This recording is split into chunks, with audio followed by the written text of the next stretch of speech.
The last point I want to make in terms of the fundamental principles. This is a true story. My little son, when he was 6 years old, he didn't think he was ever going to learn how to ride his bike. And we'd go out and he would try and he would fall. He was such a bright kid. He was just an exceptionally bright kid. And he would try and he would fail, and he would try and he would fail, and he would try and he would skin his knees and bump his elbows, and he just looked so depressed. He was never going to learn how to ride his bike. And we were kind of concerned. Becky and I, we thought, oh, maybe he's the exception. Maybe he's the one young man that's never going to learn how to ride his bike, right? We were pretty concerned for him. We kind of quit pushing. We backed off, and we were actually out camping. And we had our trailer. We're out camping and just fishing and enjoying things.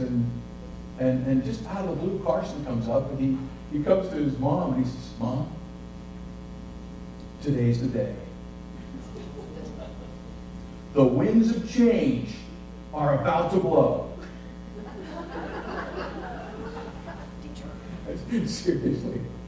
Who says that, right? The winds of change are about to blow. And he gets on his bike and he starts riding his bike. He's wobbly as if he's white knuckle on the handlebars. He's going down the hill. He's riding his bike, you know. He's just going. He's going downhill and he runs right into a tree. And he gets back on his bike and he goes uphill, just as wobbly as can go, and comes back in. And my son today is known as the unicycle man at the University of Utah. And he's got a unicycle this big, he's got a unicycle this big, and he just, because of that faith and that determination and that persistence, right? Now, point number 3, our system is like a bicycle. Federalist 51. Power divided among 2 governments, they control each other as a double security to the rights of the people. And in the owner's manual, they specified the tire pressure in the bicycle tires. In Federalist 45, they said, few and defined, numerous and indefinite. That's the tire pressure. Now today, we have bloated and about to explode, and flat and about to chew the rubber right off the rim. Right? That's our bicycle. And think about what we're talking about today. Think about what we're talking about in this election cycle. Right? Who should ride the bike? Should it be Donald Trump or Hillary Clinton to ride this bike? Because then all our wildest dreams will come true. And think about what else we're talking about. We're saying, should this bike go to the right or should it go to the left? And then we'll be happy. And nobody's talking about, fix the bike. Fix the bike. Because until we do, getting a stronger rider, pedaling harder may do even more damage. Fix the bike. Now, the founders, knowing this system, like any good bike rider who goes out for a long bike ride, they know that you're going to need what? You're going to need some tools. If you're going to be out for a while, there's going to be repair and there's going to be maintenance. And the longer you ride, the more repair, the more maintenance, the more upkeep you're going to need. And they gave us a whole series of tools to do that.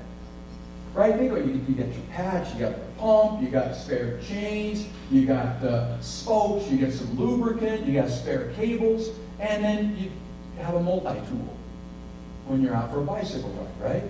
Think about what we have. We had originally the Senate was a tool. The 17th Amendment has taken the utility of that tool away substantially. It's still a tool. Somebody was mentioning earlier the Senate.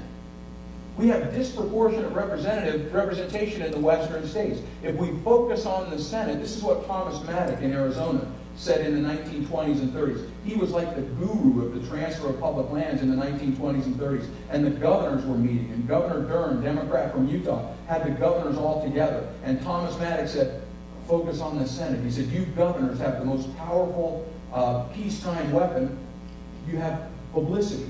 And you get the people going, and your senators will do what you want. And 11 senators back then, you had 48 states, 11 senators can control the Senate. If you have 22 senators, they control the Senate. They can shut it down if they're locked in and they're willing to stand and not appease and not stick their head in the sand. They have the ability to shut down the Senate until we get back to equality. Now, there was a time when this came about, right? I mean, this whole story of inequality goes through our nation. Our Western AGs, they talk about, oh, the Supreme Court and Justice Scalia died, and what are we going to do? And they wring their hands, and so we've got to stick our head in the sand, or we've got to compromise the wedgie, right? These things repeat, right? There was a time when a black man stood in front of the United States Supreme Court and held out his hands and said, "Am I not a man?" And the United States Supreme Court said to him, "No, you're not." Now, if the Supreme Court was the sovereign in our nation, that would be the end of the story. Who's the boss? We are. If we want to be treated like the boss, we've got to act like the boss.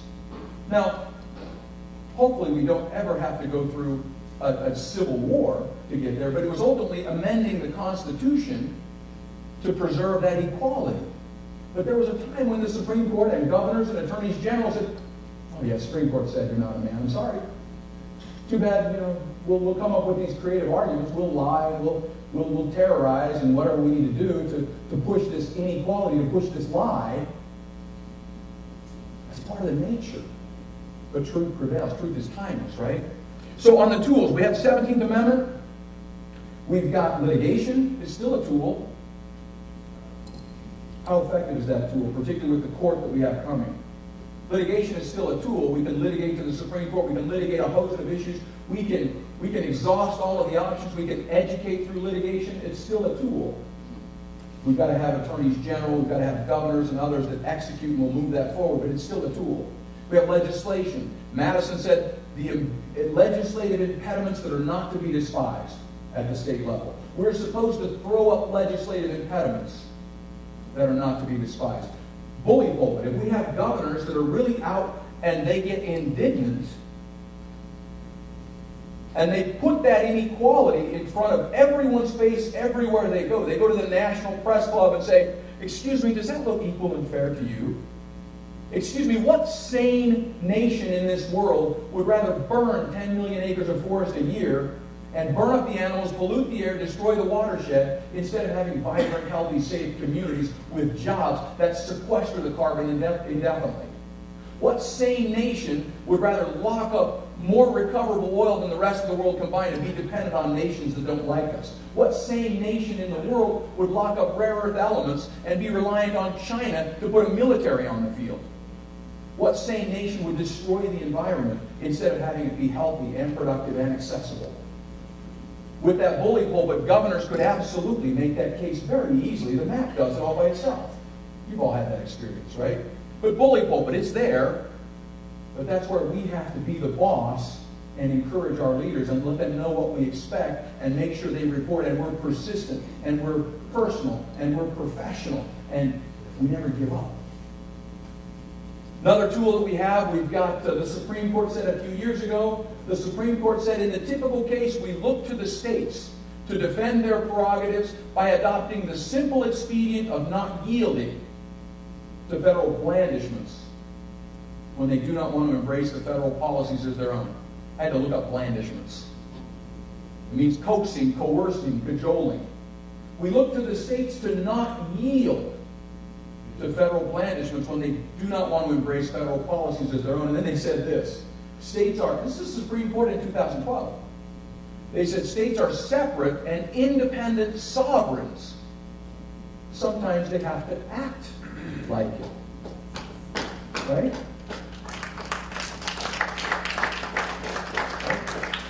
So we have that. Now, then we have a multi-tool. The multi-tool is Article 5 in the Constitution. George Washington in his farewell address. That was one of the 4 documents that we were required to study when I was in grade school. You study the Articles of Confederacy, you study the Declaration, the Constitution, and George Washington's farewell address. And in the farewell address, he said, "If in the opinion of the people, the distribution or modification of the constitutional powers be in any particular wrong," like this,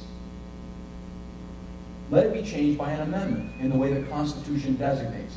But he says, "let there be no change by usurpation, For though in one instance this may be the instrument of good, it's the customary weapon by which free governments are destroyed. Those are the tools. That's the toolbox that we have. And so we need to use all those tools. Some of the tools may be rusty. Some of the tools may never have been used. But we need to look at all the tools if we're serious about this. If we're serious about this. Now,